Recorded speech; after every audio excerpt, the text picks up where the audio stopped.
This podcast is recorded on the traditional and unceded territories of the Musqueam, Squamish, Tsleil-Waututh, and Coquitlam peoples. British Columbia, I've seen your mountains high, seen your pretty rainbows and your blue crystal skies, watched your winding rivers as they flow around the bend. To me you're not a stranger, you'll always be a friend. Coming to you from the West Coast, this is Politicos. Today is November 11th, 2021. Happy Remembrance Day. And this is episode 265. I'm Stracht Lundebaum. And I'm Ian Bushfield. By the time you're listening to this, it's not Remembrance Day, for sure. So I hope you managed to mark the day somberly as it is appropriate to. On today's show, the BC legislature is on break, so we take a look at what's going on in Ottawa, which it turns out also isn't that much since they're still lining up for Parliament to return it's still 2 weeks away, isn't it? It's what, the 22nd, isn't it? It's around the 20th. Yeah, another 10 days. Eventually. There's no rush. Nothing important is happening in the world or the country. Thank you to everyone who contributes to the show each month or annually. Go to patreon.com/politicos to join them. Politicos is in partnership with BC Today, British Columbia's daily newsletter dedicated exclusively to BC politics. Sign up for a free trial to have unique coverage of the BC legislature delivered to your inbox every morning. Listeners to Politicos enter the offer code CITIZEN for access to a special rate. For your free 2-week trial of the newsletter, go to politicstoday.news/free-trial. Let's start off with the greatest BC Premier bracket. Last week, we started going into the semifinals of the nonpartisan premiers, those 19th century hooligans full of corruption and very short terms. We pitted Amour de Cosmos against Charles Augustus Semlin. De Cosmos won it 19-4. I tried to make a case for the gentleman rancher, but the wild and wacky antics of De Cosmos are too hard to pass up. This week, we have our other two nonpartisan premiers to line up. Robert Bevan, I don't know how it's pronounced. I'll just keep alternating whatever it feels natural, versus the man with 4 names, Alexander Edmund Baston Davey. One of the 2 Davies. He beat his brother. Bevan. He was the 5th premier from June 1882 to January 1883. He was one of the short premiers, and we'll get to the thing we've already talked about, the thing that makes him funny and famous, but let's give some background. This is pulled off his Freemasonry page. They have a list of information about some of the first premiers. I think a lot of them were Freemasons, and he's buried in a plot outside Victoria, I believe, as well as the Dictionary of Canadian Biographies website, which is actually pretty comprehensive. Bevan was born in England. He moved to Toronto and came to British Columbia during the gold rush, like pretty much everyone at the time. He was one of the first people involved in the Confederation League, which Amour de Cosmos set up with others to advocate for BC to join Canada. So he was really in with that kind of crowd. It was a nonpartisan era, but there was government and opposition MLAs usually, and people would run in unofficial pacts. So there were parties. They just didn't want to have names because I think they just didn't want to affiliate with the federal Liberals, who are not that popular, or Conservatives. They just wanted to do their own thing. So it's like in some local elections where you'll have a very definite slate, but not under an official party. Exactly. And it makes it a little more fluid at times too, because some of these people were a bit more independent than others. Like I believe Davey didn't always fully endorse the people he caucused with, as it were. You have to work together somehow. So Bevan's caucus was the Confederates. They didn't really have a name. It was the De Cosmos. It was the Victoria business crowd. So he was elected in 1871, the first provincial elections, and he served in the cabinets of De Cosmos and George Walcombe. He was the Chief Commissioner of Land and Works, which was a pretty prominent role because BC had been given, under Confederation, the power to establish land and run it. That led to accusations of corruption for his performance in that role, none of which were proven. And he was also criticized for not opening up land for settlement fast enough. He would later go on to be Minister of Finance and Agriculture. He was struggling to make the budget balance, and so he had to bring in a poll tax in 1881 that was pretty unpopular. He was accused of mishandling the Indian or indigenous policies as, quote, he was a narrow, stubborn man, that people of the time said he was too intent on reducing the size of reserves. This specific quote came from, I think it was the Federal Indian Commissioner. So like the Federal Indian Act people thought Bevan was being a bit too anti-indigenous, which will tell you something. Struggles in the government led Walcom to leave office, so Bevan took over in June of 1882. 1 month later, he went to the polls because he had to, and that team was defeated by the opposition, but they held on to power. And here's where we get to the famous time of Bevan as premier. They hosted a 3-month visit of the Governor General, the Marquis of Lorne, and Princess Louise. During this time, Bevan famously asks her if she wants to be queen of an independent Vancouver Island, which she unfortunately declined. In January, he finally faced the House and lost a confidence vote 16-8. Now, that's all amazing. What's even better, what's not even better, but what happens after is he continues to serve in opposition for 11 years, pretty much as the de facto leader of the opposition. But I guess being leader of the opposition is boring, and so towards the end of his term, he also became mayor of Victoria, and he served as MLA and mayor of Victoria in 1892 and 1893 when he won election twice. I think we covered this before, but during this period of time, municipal elections were an annual affair.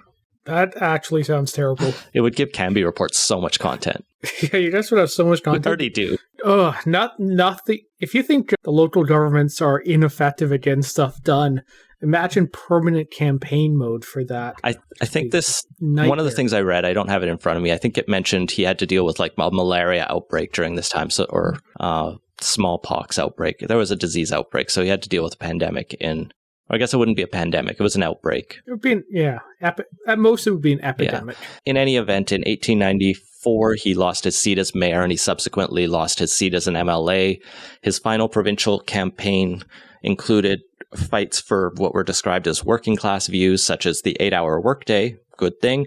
And he wanted to make it mandatory that if your business incorporated in BC, you had to have Chinese exclusion clauses in your organizational structure, which is charming. One way to be racist. He was re-elected mayor of Victoria in 1896, but he lost the next year.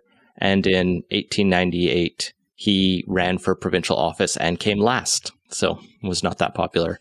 His political career hadn't fully ended in 1898. He was also asked by the Lieutenant Governor McInnes to form government despite not being an MLA, because McInnes was just threw the rule book out. When anyone says the Lieutenant Governor has to follow certain rules and procedures and practices, just point back to McInnes, who just ignored all of that and would say, you know what, you don't have to face the confidence of the House. You're not an MLA. Well, you can try to be premier. I think technically he could, if not an MLA, still holding the confidence of the House, be premier. He could. It was just weird for the Lieutenant Governor to ask someone who wasn't clearly seeking the office. Yeah. Oh, it's super weird. And there's accusations. But also the Westminster system has some weird things when you really dive into it. There are accusations that aren't proven that McInnes was seeking Bevan to appoint a family member of McInnes's to cabinet had he become premier. So just great times. Nevertheless, some of the main people in the House at the times, Joseph Martin, Charles Augustus Semlin, refused to form a coalition with Bevan, so he did not become premier again. Nevertheless, in one of these articles, it says, as a contemporary who was not an admirer put it, he must have possessed extraordinary qualities because he was not popular, and Victoria was a notoriously fickle constituency. He was described as an architect of confederation, a financial expert, and a man of integrity, yet no prominent British Columbia landmark bears his name. Robert Bevan. Alexander Edmund Baston Davy, the alternate choice. Real contemporary of Bevan. He was the 8th premier from April 1887 to August 1889. He was also born in England, Davy in Somerset, and he came to Victoria with his parents. He was the first lawyer entirely educated in BC and became a QC at it, so he was quite prominent for that. He was elected in 1875, lost his seat in 1877, and re-elected in 1882. In both cases, he represented interior ridings, Caribou first and then Lillooet, but it seems like he always lived in Victoria, so good parachute candidate even back then. He was the Attorney General to William Smythe, and he retained that role as Premier. In September 1883, as Attorney General, he was appointed to a commission to look into disturbances at a missionary's property by local Tsimshian First Nations members. The Tsimshian were seeking compensation for land, but his commission didn't even consider the land claims, but rather recommended the province assert its authority over the lands by just surveying it and then giving it off, as was the practice at the time. As AG, Davey also sponsored a number of new laws. At about this period, BC needed to do a lot of law reform because a lot of the early laws were written very hastily to accommodate and deal with the influx of people for the gold rush. And there were holes, and so he did a lot to actually clean that up as Attorney General. Most of those laws and updates were met with little opposition in the Assembly, and he also established regular sittings of the various courts, so it really made a functional justice system, it sounded like. He became Premier in 1887 following the death of William Smythe. Unfortunately for him, he quickly became ill after becoming Premier, and he took trips to different areas to get fresh air, the Caribou, California, Colorado, all this time leaving John Robson as Premier in absentia, essentially, or de facto Premier. It was thankfully a fairly uncontroversial period in BC's political history, and the Davey government was a pretty large majority, so no one protested too much. Davey would return to BC in May 1888, still in poor health, and would die in 1889. Davey was one of 3 premiers to die in office within a 5-year period. So, the guy who tried to give BC away to the guy who tried to give Vancouver Island away to its own monarchy, Robert Bevan, versus Alexander Edmund Baston Davey, the 4-man name who died in office, not doing much as Premier. Politicos.ca/bracket or PoliticosPod on Twitter to find the poll to vote. And with that extended deep dive into the history of BC and the bracket, let's jump to federal politics. Scott, what's happening? We finally have a conclusion to the, what feels like a couple-week long saga now over whether or not the NDP will form an official governing cooperation deal with the Liberals, and they aren't. Was this ever a real story? Because it always felt like rumors and pundits creating something that they asked politicians, hey, would you be up for a coalition? And some MPs are like, yeah, maybe, but no one was ever actively seeking it as far as I could tell. This is the thing that has obsessed the kind of Ottawa bubble, the press corps and the pundits for the last week or two. And yeah, you're right. It's never entirely clear how much is going on. There was rumors of talks and maybe even some kind of informal talks going on between the two parties, but nothing as thorough from what I can tell as what happened here in BC in 2017. Yeah, where it was pretty clear that something would have to be done because you had a tie situation and those green votes were the kingmakers. And it was unlikely we were going to do a vote by vote situation because you needed... You in fact just needed everybody to vote a certain way. Yeah. Unlike here where the Liberals can basically find any other party to partner with on any piece of legislation. And so a part of me is disappointed.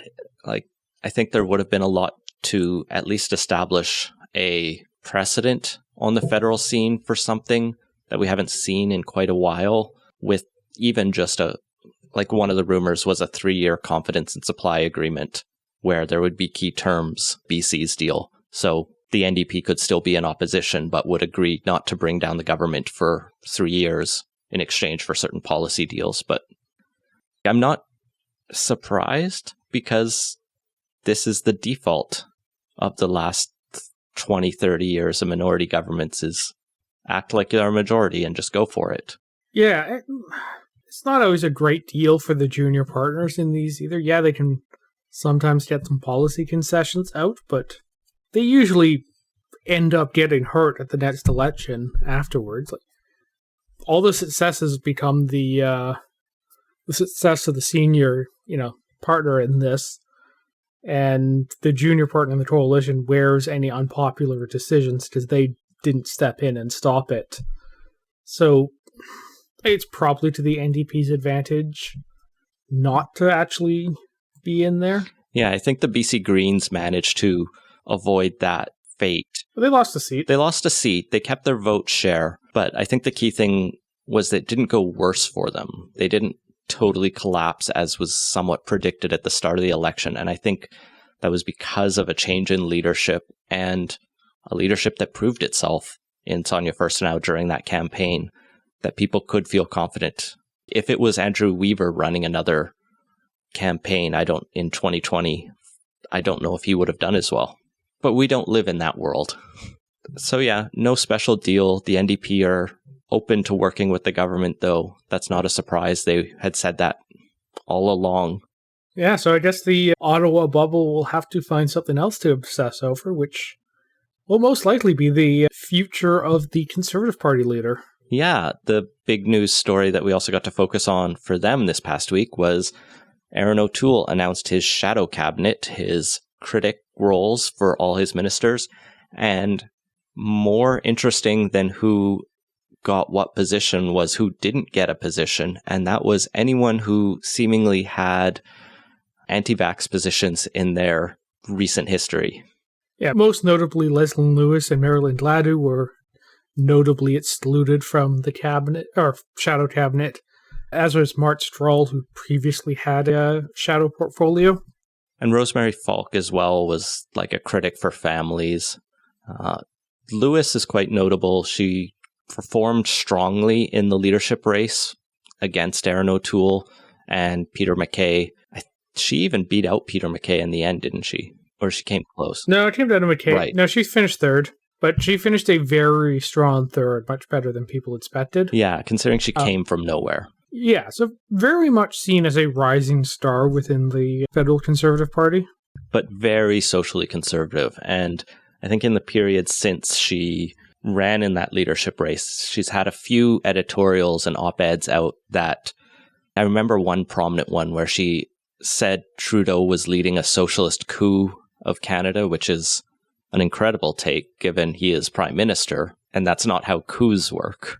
Yeah, what's the term? It's like an auto starts with a G. I can't recall the exact term, but there's like a self-coup term that the political scientists will no doubt be screaming out right now as they're listening. But the funnier take is just that Trudeau is a socialist. Yeah. In that.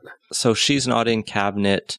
Marilyn Gladu, who we talked about last week as the spokesperson for the Civil Liberties Caucus. I can't say it without laughing a little. Yeah, she's also out. It's worth noting that the day before the shadow cabinet came out, O'Toole had a press conference where he was mostly, I think, trying to do it to take aim at the Liberal NDP quote-unquote coalition that was forming, but also ended up just having a very awkward Q&A with the press over the caucus, the Civil Liberties Caucus. It was just not a good couple days for him. But this is quite the move, I think. It shows he's willing to at least take a stand and say, you know what, they're out.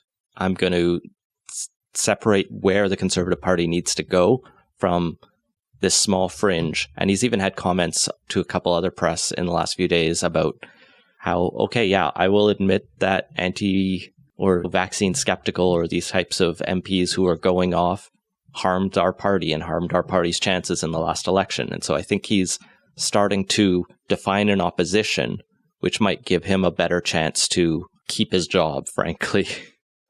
Maybe. I think it's going to help smooth things over a bit with the general public perception a bit, but my sense is that he is no more secure than he was a couple days before the announcement was made. He has just not handled the post-election period very well and has more or less shrunk into the background, letting I keep wanting to call it the Freedom Caucus, but the Civil Liberties Caucus, to take center stage, or its precursors and whatnot. Like, really, he probably should have gone on the attack, or at least made a more forceful presence out there, and at least tried to find something as a contrast point between him and the government that isn't just trying to trying to recapture the 2008 anti-coalition politics. And like, cost of living's a big deal right now. There's concerns about how that relates to inflation, and like, other than Pierre Poilievre doing the Pierre Poilievre thing, you just haven't really seen O'Toole push on that very much. It's been weird that he's shied away from things rather than trying to seize the agenda. Yeah, I'm quite concerned he's following the Tom Mulcair playbook, which was notably unsuccessful in how it let the forces within his own party get frustrated enough, and some organized, but I think the organization of the Get Mulcair Out is almost overwrought by some of my friends. It was really just, if you found someone in the party and you went, what do you think of Mulcair? They'd go, And so if someone came up to you and said, all right, we're going to vote him out, you're like, okay. Like, it was not a hard ask in that convention. Yeah, and I'm starting to feel like even a lot of the O'Toole defenders are starting to get in that spot where some of the recent stuff's just not impressed them at all in terms of the handling of a few issues, and he doesn't seem to be making many friends, and is, as far as I can tell, starting to lose the ones he has left. It's lonely at the top. Like, the thing to remember when they ousted Mulcair is there was no heir apparent at that point, and we're in the same situation as the Conservatives right now. There might, which, can I just note that he is Shadow Minister for Finance again, which is a prominent role for him. He'll get to do lots of important yelling at the government for taxes and whatnot, but he is Shadow Minister for Finance and Middle Class Prosperity. So while the government has gotten rid of the Ministry of Middle Class Prosperity, the Conservatives have a Shadow Minister for Middle Class Prosperity, and it's Pierre Poilievre. Honestly, that's just a little hilarious, and mostly because Poilievre's going to just make a huge deal of that whenever he has a chance, about how the Liberals will abandon the middle class or something. So I do see the shadow cabinet formation as somewhat of a signal. It wasn't, like you said, it's not a strong, proactive statement. His hands are tied a bit, right? He can't just eject what sounds like it could be 12 to 3 dozen, or what did they say, 12 to 25 or 12 to 50 members of caucus. So I don't think it was 50. No, 12 to 25. 30 was the number I saw as the upper limit in the past reporting. Like, you eject that many people from caucus, you have a new party that's on par with the NDP and Bloc in size. Now, maybe some of them are senators, so it's a little bit smaller, but it's not a nothing party, and your own party is significantly reduced by a quarter or a little bit less. He needs them in caucus, but he needs them to stop rebelling, and there's not a clear path there. So it's that fun coalition and umbrella that he has to hold together, and maybe you just can't. Do we want to talk about who's actually in the shadow cabinet? Yeah, so they have a 40-something list of shadow ministers. Yeah, literally the only people not in are Leslyn Lewis and Marilyn Gladu. That's not true, but it feels that way. 46 of them, plus the House leadership team, or the leadership team in general, not just in the House.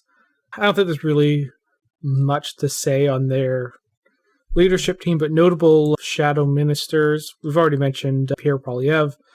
Foreign Affairs is headed by Michael Chong. Is that what he was doing before? Yeah, I think he was Foreign Affairs shadow minister before. At one point he was infrastructure, and communist, but I think he had been moved over to Foreign Affairs. Good choice. there. Judicimina senior portfolio, at least as a senior shadow cabinet portfolio idea. Yeah, and it always helps the Conservatives' rhetoric on China to have someone who is actually Chinese Canadian, and it is singled out by the government of China. It's like it's like the Liberals using the fact Chrystia Freeland is banned from going to Russia. I think that they can fly that, and I guess the NDP can probably fly that India doesn't like Jagmeet Singh too much. So every party's got their I feel like pariah. The India relationship's a little less front and center than either the Russia or the China one, or at least less tense. Yeah, maybe if we see Prime Minister Singh, it will change. But going down the list, like Ed Fast is in Science and Innovation, Garnet Genuis is in International Development, just some of the names I recognize. Rob Moore got Justice and Attorney General. I think we can probably skip over some of them. It doesn't really matter that Brad Fiss is the Pacific Economic Development Shadow Minister. So let's head over to National Defense, which Carrie Lynn Finley is going to be the Shadow Minister for. So I'm skimming through her Wikipedia page. She was reelected in 2019 and 2021, but I don't think she actually held any role since 2019, or else they didn't put it on her Wikipedia page. She was previously in government under Harper, Minister of National Revenue, Associate Minister for National Defense. So she's got a bit of a background on this. It'll be curious to see how she holds the government to account on national defense right now as Anita Anand tries to deal with the shit show that file has become. Michelle Rempel Garner is Shadow Minister for Natural Resources. That'll be pretty prominent as the Conservatives go to bat for Alberta and pipelines. Yeah, it's been a few showdowns between her and Stephen Guilbeault. The only other one that stands out to me is Andrew Scheer is still in Shadow Cabinet. He is the Shadow Minister for Infrastructure and Communities, and I had forgotten he was still in Parliament, honestly. Yeah, no, he's around. He seems to be intent on sticking it out for the long run, even if he's never going to be Prime Minister. And we've seen provincially that can work, at least for the NDP. Like, John Horgan surrounded himself in his first cabinet with former leaders like Carol James and Adrian Dix, and those people had experience that has benefited them in their leadership of those ministries, and they've been fairly well lauded for it. Now, pandemic controversies all aside, and there's plenty of criticisms you can have for Dix, he has been a pretty prominent voice, and so keeping Andrew Scheer around isn't necessarily unheard of, and finding somewhere that he's happy to focus his energies on, it's good to use that talent as long as it's not acrimonious. And Joe Clark served as a minister in the Mulroney government, so hardly unheard of even the Conservative Party. Yeah, I haven't gone through and figured out how diverse this shadow cabinet is in terms of gender, in terms of regionality, in terms of ethnicity, etc. There are some prominent women on the front bench, or the front crossbenches, Finley, Garner, and a few others. I think the Conservatives have a slightly less diverse caucus overall compared to the Liberals to work with, but they still have some prominent roles in there. So, yeah, we'll get to see how these names all face off in the coming, 18 months till the next election. Hopefully more. Yeah, hopefully so. But you never know with this government. One thing that might make it harder for the Conservatives to do their work is if the clerk of the House is actually a partisan hack for the Liberals, as is being alleged by an exclusive story in CBC that we just found before we started recording. Headline, departing officials complain Commons clerk was partial to Liberals, fell asleep during question period. So the CBC has a treasure trove of internal complaints, documents, letters, anonymous sources, all pointing to the current clerk of the House, Charles Robert, alleging a long list of things dating back to his appointment, particularly concerns starting on and around 2018, CBC spoke to 10 sources with the knowledge of the situation. Some people do defend him, and there is some support for Robert, and no one has accused him of being corrupt like we saw in British Columbia. But as we have experienced scandals involving legislative clerks, let's look a little at the CBC story. What did you take away? So the thing that I think stood out to me most, beyond the just falling asleep at his job in a very public manner, was the allegations of being partisan towards the Liberals. Specifically, there is the allegation that in 2019 he disclosed to the Liberal Party what an upcoming speaker's ruling was going to be before it was made, and he did so in order to find out from the Liberals what was the best time to announce the ruling so it wouldn't disrupt the Liberals' legislative plans. And just for clarity, it's not common practice for the clerk to schedule the order of proceedings for the House of Commons without talking to at least all of the parties. The House is not supposed to favor any one side in the situation. And so this was quite alarming to many of the staff and people familiar with the situation. Also, the speaker comes from the Liberal Party. If they really wanted to know, they could.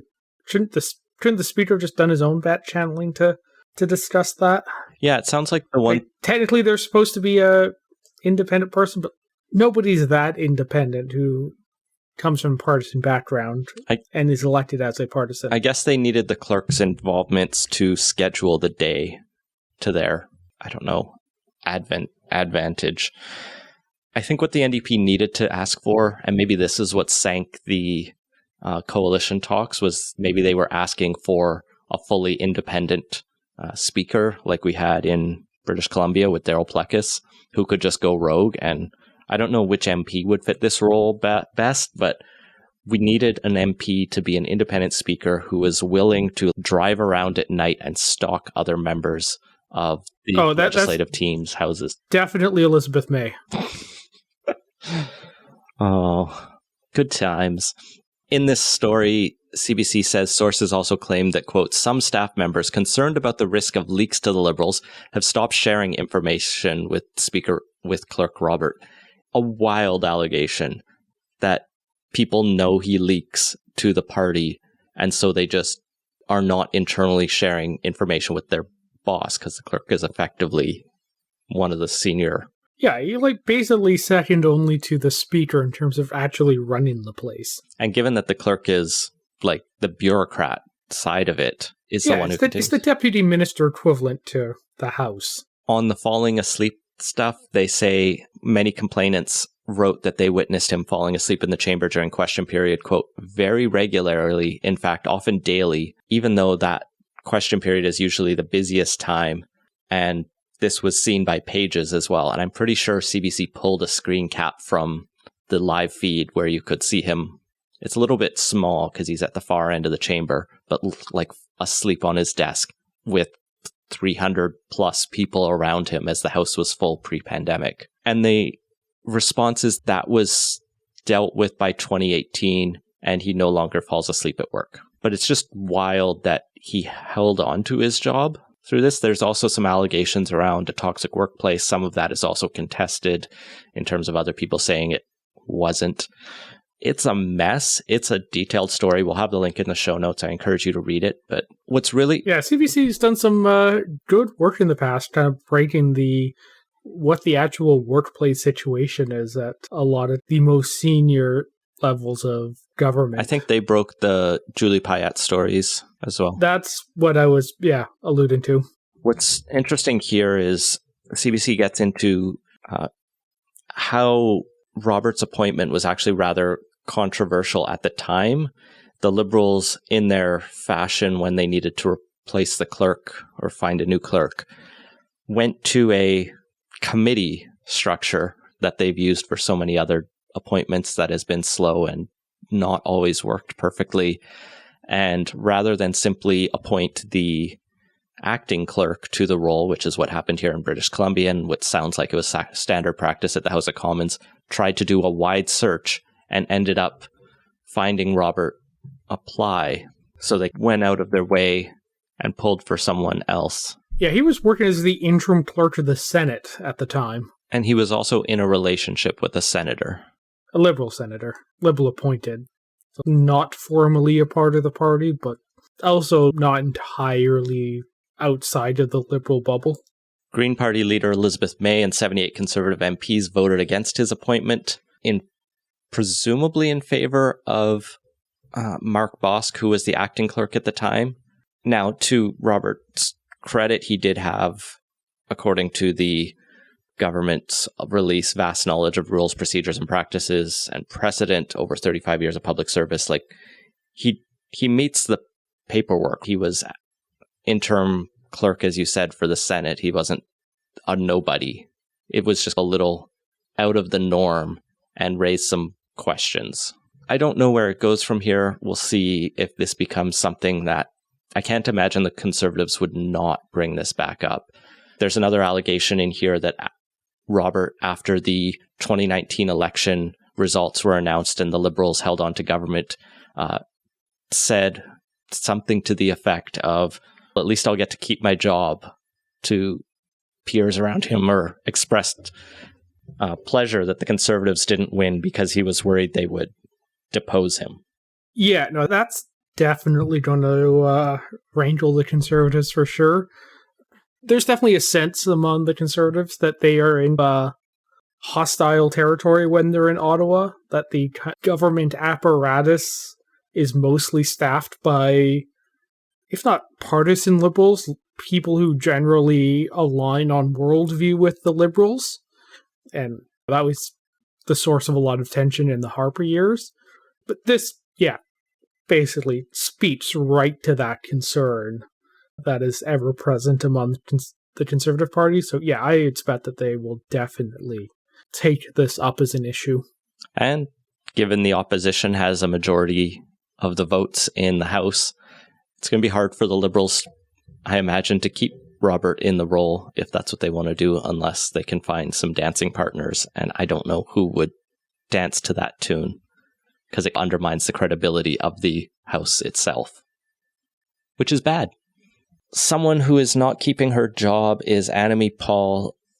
The next step in the apparently half a full season long drama for her to quit her job has happened, as she announced she has sent her resignation letter and will be ending her membership in the party. And the way she framed it in her tweet, the tenses of all her verbs leave it very uncertain what exactly has happened, other than she has announced she intends to resign, or she has sent her resignation in, but we don't know from her when that is coming into effect. CBC has heard from party sources that this triggers a clause under a contract that will take effect 30 days later, so she is technically still leader of the Green Party, unless they just fire her, in which case they owe her 30 days of salary. She can't even quit. At this point, it's not even funny so much as just tragic now. I don't know what Aaron O'Toole's contract as leader is, or Jagmeet Singh, or Justin Trudeau's, but it would at least be handled cleaner than this. Yes. Like, even if they had to pay him some salary for, 30 days or whatever that is in O'Toole's contract, they would have it take effect immediately and just quietly pay him that 30 days and let the interim leader be the person in the spotlight. But the Greens don't even have an interim leader because they still have a leader that is allegedly departing. Yeah, or you have, I guess this kind of maybe happened in the BC Liberals, because there were questions around when Andrew Wilkinson officially stopped being a leader.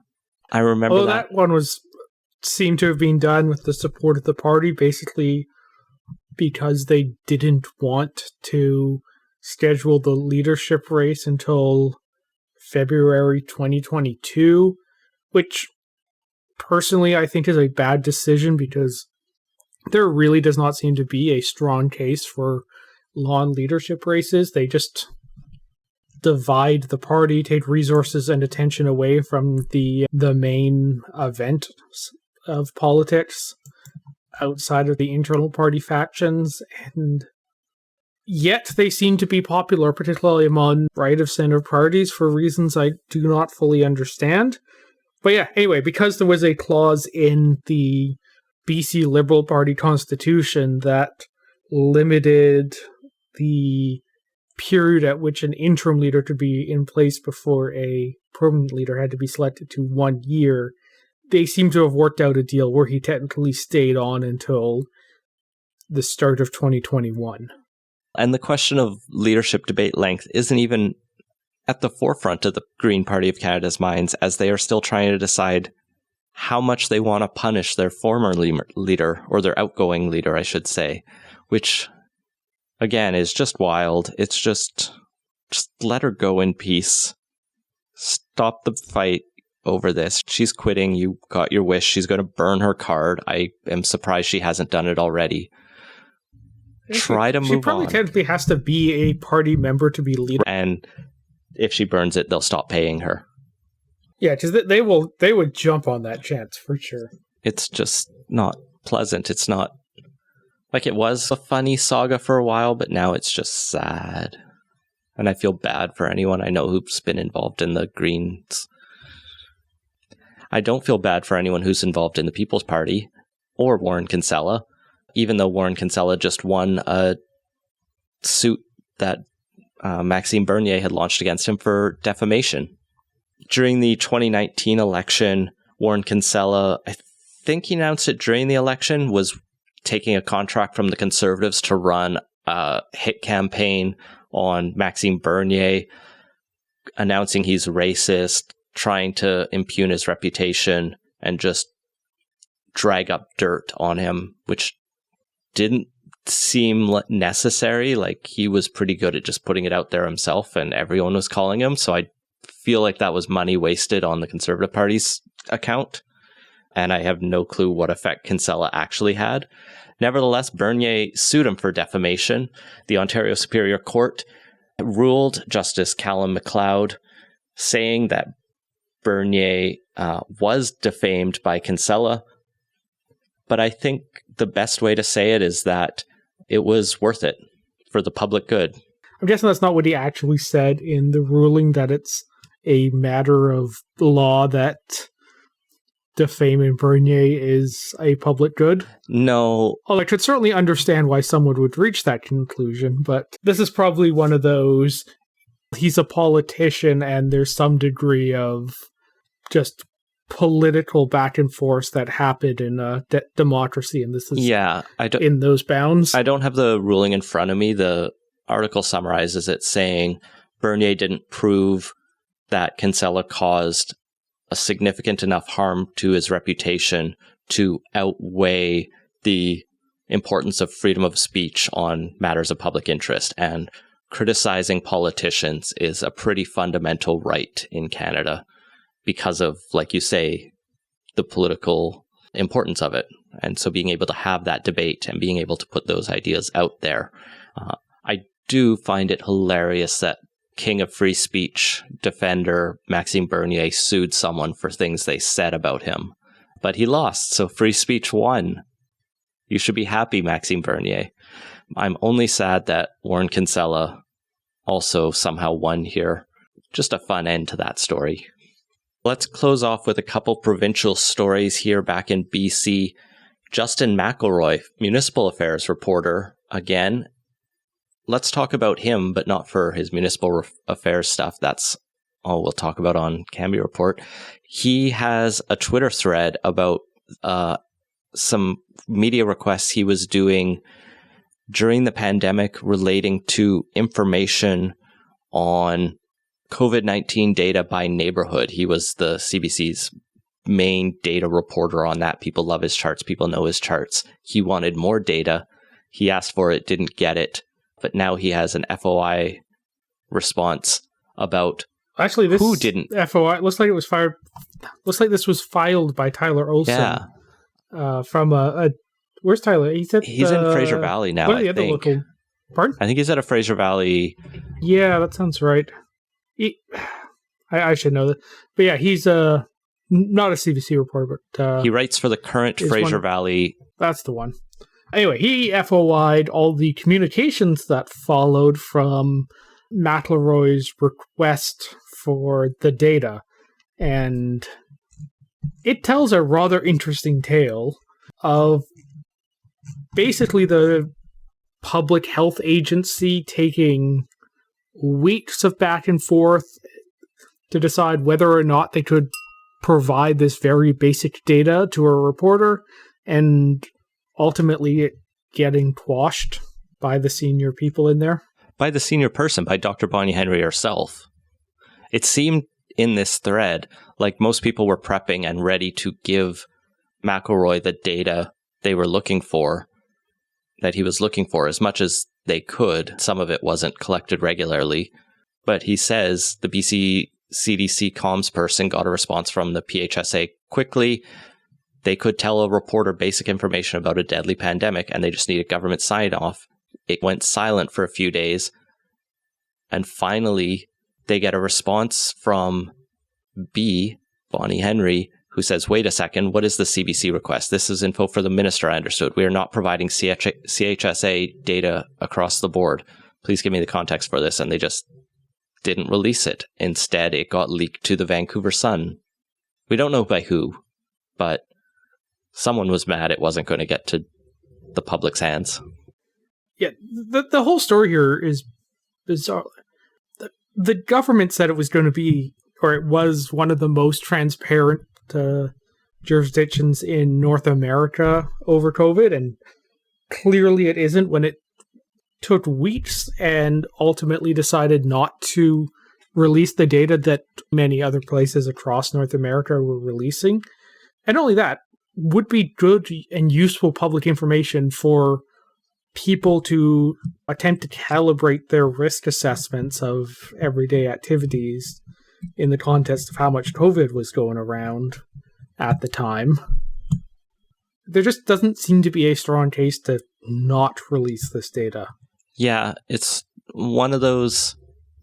This is like one of those nice little storylines that justify why we really need a full accounting of how BC did the pandemic, how it was handled. I really think everywhere in the world will at some point need to be doing their own kind of inquiry of some sort into their handling, and we can hopefully do some comparisons and judge everywhere, because this probably won't be the last time we have to deal with something like this, and it would be nice to see some better data sharing on best practices and also account for places where people made wrong decisions.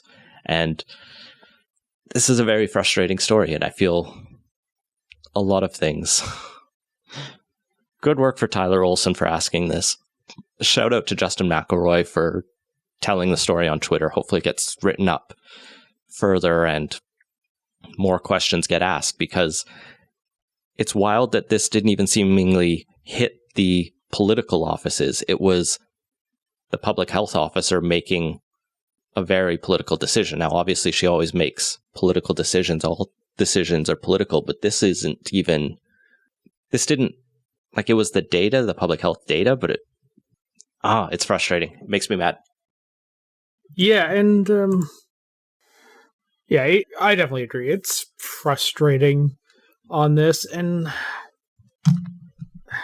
it's also frustrating because BC got a lot of good press in the first couple months, and I don't know, it seems like the leaders of their response maybe let that go to their heads a bit, because they certainly haven't been particularly responsive or going out of their way to learn best practices from elsewhere either.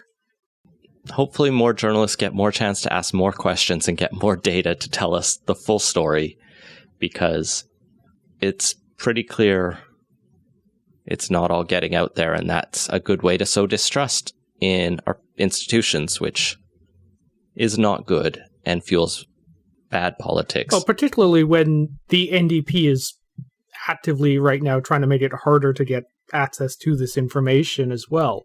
They haven't passed that FOI bill yet. We'll see what they do before the end of the year, but maybe it sits on the order paper like some of their other more controversial legislation. One thing they are trying to get through is a oil and natural gas royalty framework review. They have now launched a discussion paper. This follows the release of an independent assessment report last month, and it now has a 20-page discussion paper from the minister saying, here's all the kinds of balancings we could do. What do the public want to hear? What do you citizens think we should charge oil and gas companies to take the energy out of the ground that we all own? And how should we balance our climate obligations and everything else? Basically, if you are the kind of person who likes to shout, we should end subsidies to oil and gas, here's where you need to shout that. engage.gov.bc/royalty review. I skimmed the paper. It's technical because there are a lot of different ways you can structure royalties. They are looking at 3 possible structures: a flat rate on production without capital recovery, a flat rate on production with capital recovery, and one that reflects the economic value, revenue minus cost. Don't ask me to explain the differences. They are somewhat explained in the discussion paper. They're also looking at how we would transition from our existing system to a new royalty system. Should it be gradual or fast? Why? Do you have an alternative approach? And what do we do with existing royalty incentives, which are reported in public accounts annually as a value of future potential reductions to royalties?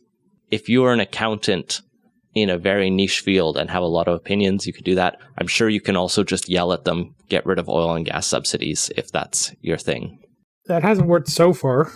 And at least here is an outlet where bureaucrats will have to read those in the context of a reform that could change the structure of subsidies.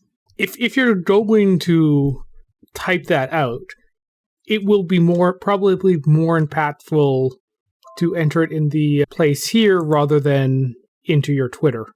You have until December 10th to get your engagement in as well. They will report back in January with a policy announcement in February and implementation in March. So things will move actually fairly quickly for a major policy change here.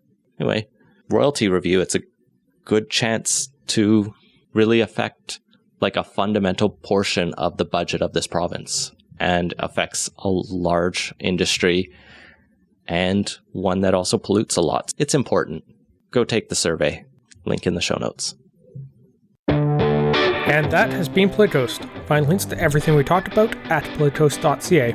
Support the show and get access to our Slack channel at patreon.com/playtoast. Our intro music credit is Beautiful British Columbia by Serge Plotnikoff. Playtoast is a production of Legend Boot Media, and editing services are provided by CHLY 101.7 FM in Nanaimo. Wash your hands and stay home. Thanks for listening.